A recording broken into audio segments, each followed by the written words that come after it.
सन 2015 में ऑस्ट्रेलिया और न्यूजीलैंड में मुनक्किद किए जाने वाले आईसीसी क्रिकेट वर्ल्ड कप में इंग्लैंड जैसी एक अजीम क्रिकेटिंग नेशन वर्ल्ड कप के ग्रुप स्टेज से बांग्लादेश के हाथों बाहर हो जाती है। और ये शर्मनाक शिकस्त 2011, 2012 और 2014 के वर्ल्ड कप और वर्ल्ड टी20s में बुरी कैंपेन्स के सिलसिले की एक कड़ी थी। And it was perhaps the last nail in the coffin.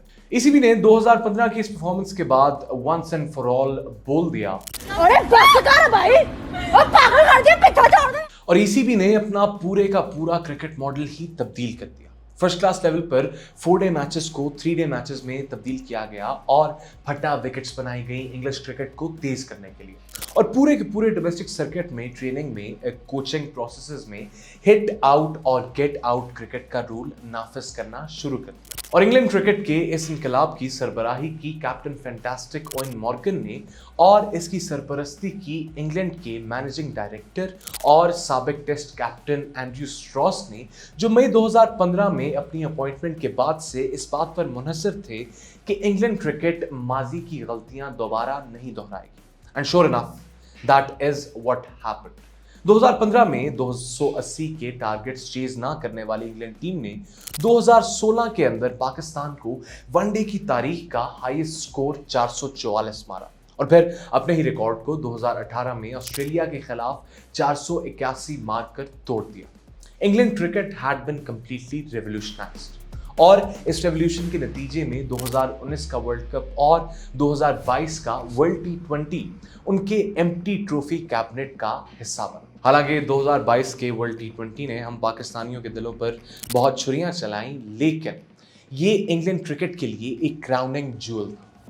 और शायद इंग्लैंड की ये टीम क्रिकेट की तारीख की सबसे ज़्यादा इन्फ्लुएंशियल और बाअसर टीमों की फहरिस्त में आए, क्योंकि इंग्लैंड में जो हुआ इसकी वजह से one day cricket and white ball cricket in general was changed forever. और इस टीम ने वाइट बॉल क्रिकेट का रुख हमेशा के लिए बदल कर रखा।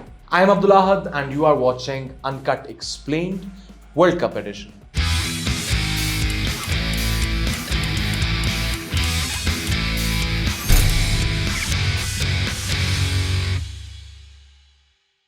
जब साल 2015 में इंग्लैंड क्रिकेट अपने इर्तिका के, अपनी ट्रांसफॉर्मेशन के इब्तदाई मराहिल तय कर रही थी, तो इसी साल पाकिस्तान क्रिकेट में एक नया सितारा तुलू हुआ।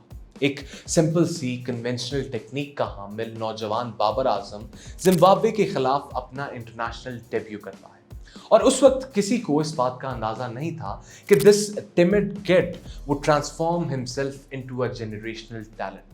ये अनअज्यूमिंग नौजवान 22 करोड़ लोगों की उम्मीदों का महवरो मरकज बन जाएगा, इस बात का किसी को अंदाजा ना था। जिस वक्त बाबर आजम पाकिस्तान टीम में आए तो हम ओडीआई क्रिकेट में नंबर 9 की पोजीशन पर थे। We were really struggling. Misbah Afridi जैसे बड़े क्रिकेटर्स टीम का साथ आहिस्ता आहिस्ता छोड़ रहे थे। और अगर ये बात कही जाए कि उनके करियर्स का इख्तिताम बहुत मायूसकुन हुआ था तो बिल्कुल गलत ना होगा। उस टाइम पर एक उभरते हुए नौजवान ने पाकिस्तान क्रिकेट में रोशनी की एक किरण दिखाई and he captured the imagination of an entire nation. And now in the lead up to the world cup 2023, Babar Azam has a story to tell. Babar Azam की कहानी, जिसमें 2019 की शिकस्त, 2021 के, I even pains me to this day saying that, लेकिन 2021 के Matthew Wade के वो 3 छक्के, 2022 में इंग्लैंड के खिलाफ फाइनल में शिकस्त, बाबर एंड कंपनी के कंधों पर इन सारी मायूसियों का अजाला करने का बोझ। और अगर ये टीम ऐसा करने में कामयाब होती है तो it would be a story for the edges.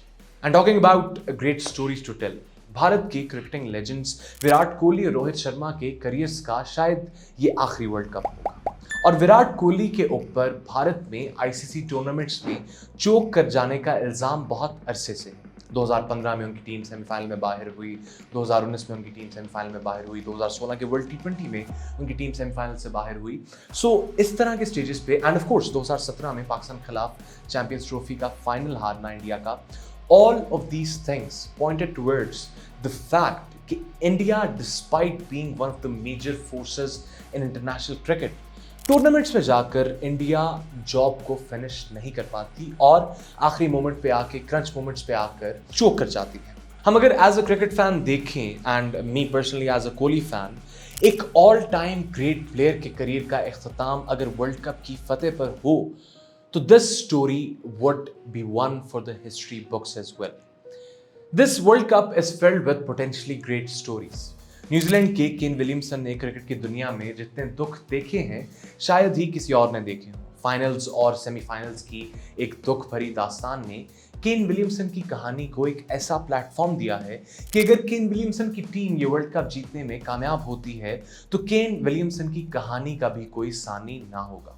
इसके साथ साथ South Africa, Sri Lanka, even Australia, हालांकि वो मजाक में वर्ल्ड कप जीत जाते हैं, Bangladesh, even every team that is competing in this World Cup has a story to tell, और उनके पास कुछ ना कुछ साबित करने को। And the stage is set for what can potentially be the biggest cricket World Cup of our times. और ये वर्ल्ड कप जितना बड़ा है उतना ही competitive भी। हर टीम एक मिशन के साथ ग्राउंड में उतर रही है, और वो मिशन है 19 नवंबर 2023 को अहमदाबाद में वर्ल्ड कप की ट्रॉफी उठाना। हर मैच उस एंड गोल के रास्ते में एक रुकावट है। अगर किसी टीम को ये वर्ल्ड कप जीतना है तो उन सारी रुकावटों को पार करके जीतना है। 48 मैच, 6 हफ्ते और 10 teams. Who will be the champion? I think ये सवाल करना पॉइंटलेस। इससे ज्यादा अहम सवाल ये है कि किसी टीम में चैंपियन बनने के लिए क्या खसूसियात, क्या ट्रेड्स दरकार है, किस ब्रांड के तहत, किस फॉर्मूला के तहत इस वर्ल्ड कप को जीतना मुमकिन हो सकता है। And of course there is always कुदरत का निजाम। रात दिन रात, सर्दी गर्मी, बारिश घटा, ये तो चलता है, ये कुदरत का निजाम है। लेकिन कुदरत के निजाम ने गुज़श्ता कुछ सालों में as a Pakistan cricket fan मुतअद्दिद बार हमारा दिल तोड़ा है। So I am not sure whether कुदरत का निजाम is the best possible strategy.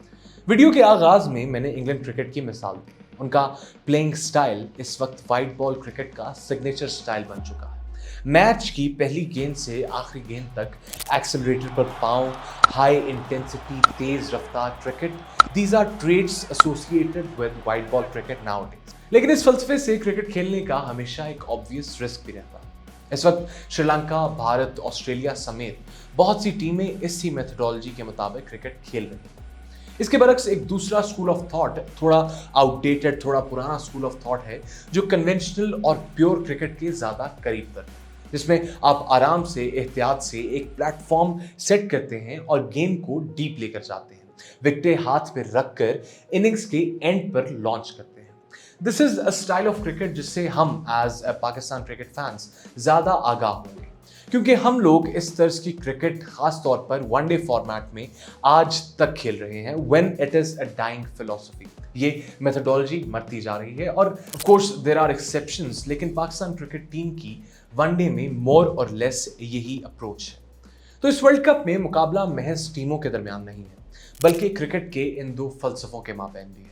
90s की आउटडेटेड कन्वेंशनल क्रिकेट जो अपनी आखिरी सांसें गिन रही है, या फिर फास्ट पेस्ड, हाई इंटेंसिटी, छक्कों चौकों से लदी वनडे क्रिकेट। जहां कन्वेंशनल क्रिकेट एक इस्तेहकाम प्रोवाइड करती है, वहीं दूसरी मेथोडोलॉजी मद्दे मुकाबिल टीम को ह्यूमिलिएट करने की सलाहियत रखती है। और अगर माजी करीब में, रिसेंट टाइम्स में देखा जाए तो फास्ट पेस्ड क्रिकेट को बर्तरी हासिल है, और अब वनडे क्रिकेट का फॉर्मेट इतना रैपिड हो गया है कि anything under run a ball, 6 के रन रेट से नीचे कुछ भी अनएक्सेप्टेबल। और जहां आज से 8-10 साल पहले 350, 360 एक विनिंग टोटल था, आज ये एक पार स्कोर में तब्दील हो गया है, और 300 एक fighting total. One day cricket in essence T20 की एक एक्सटेंशन बन गई है।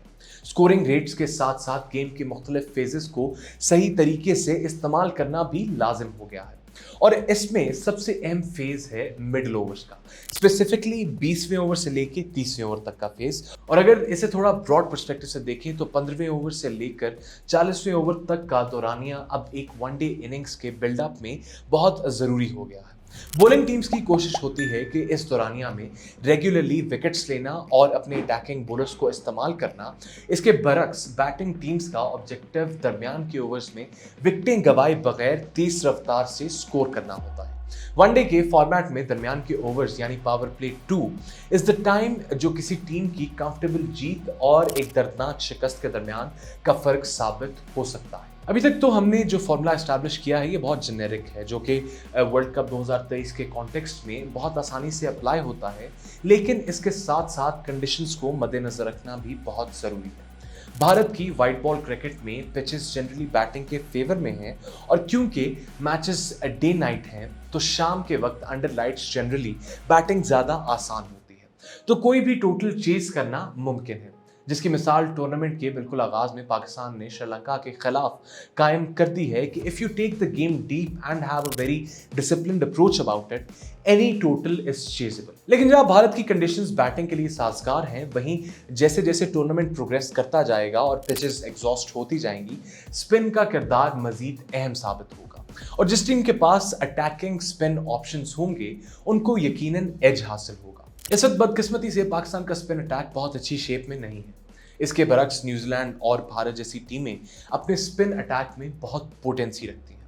तो इस वर्ल्ड कप में स्पिन को खेलने की सलाहियत उतनी ही अहम है जितनी कोई और चीज़। सो टू समराइज, वर्ल्ड कप 2023 में अच्छा परफॉर्म करने के लिए एक सिंपल सा फॉर्मूला तैयार होता है। पहले 10 ओवरों में अच्छा तेज रफ्तार start, over run a ball और एटलीस्ट रन अ बॉल, फिर अगले 30 ओवरों में उस प्लेटफॉर्म को बरकरार रखते हुए पार्टनरशिप्स के इस्तेमाल से आहिस्ता आहिस्ता रन करने की रफ्तार को बढ़ाना, और आखिरी 10 ओवरों में बिल्कुल एक्सप्लोसिव हो जाना और इस रन रेट को एक्सेल करना। और बॉलिंग्स के पर्सपेक्टिव से इन पार्टनरशिप्स को बनने से रोकना और थ्रू आउट अटैकिंग बॉलिंग का इस्तेमाल करते हुए अपने स्ट्राइक बॉलर्स की मदद से विकेट्स लेना is the basic formula we have established so far. अब अगर पाकिस्तान क्रिकेट टीम को इस फॉर्मूले के तराजू में तोला जाए तो हमारा नए गेंद का अटैक नसीम शाह के ना होने के बायस बेहतरीन शेप में नहीं, और दूसरी तरफ बैटिंग में हमारे टॉप 3 की इनकंसिस्टेंसी हमें बड़े टोटल्स करने से रोकती है।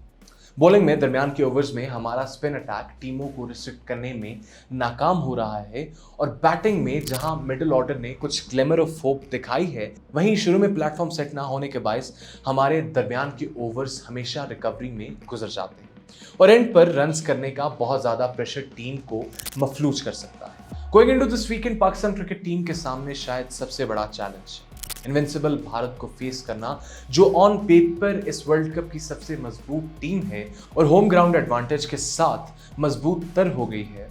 इंडिया के चैलेंज के बाद पाकिस्तान को फिर पे दर पे अफगानिस्तान, ऑस्ट्रेलिया, साउथ अफ्रीका जैसी टीमों को लगातार खेलना है।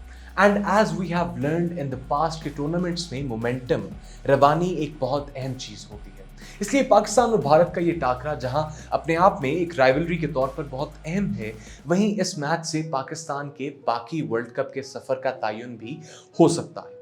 और जूं हम इस टाकरे के करीब बढ़ रहे हैं, ये बात तय है कि एक्साइटमेंट और उम्मीद में भी इजाफा हो रहा है। भारत ऑस्ट्रेलिया और अफगानिस्तान को कंफर्टेबली हराकर मैदान में उतर रहा है, और पाकिस्तान श्रीलंका के खिलाफ एक रिकॉर्ड चेज करके एक नई एनर्जी के साथ उभर रहा है।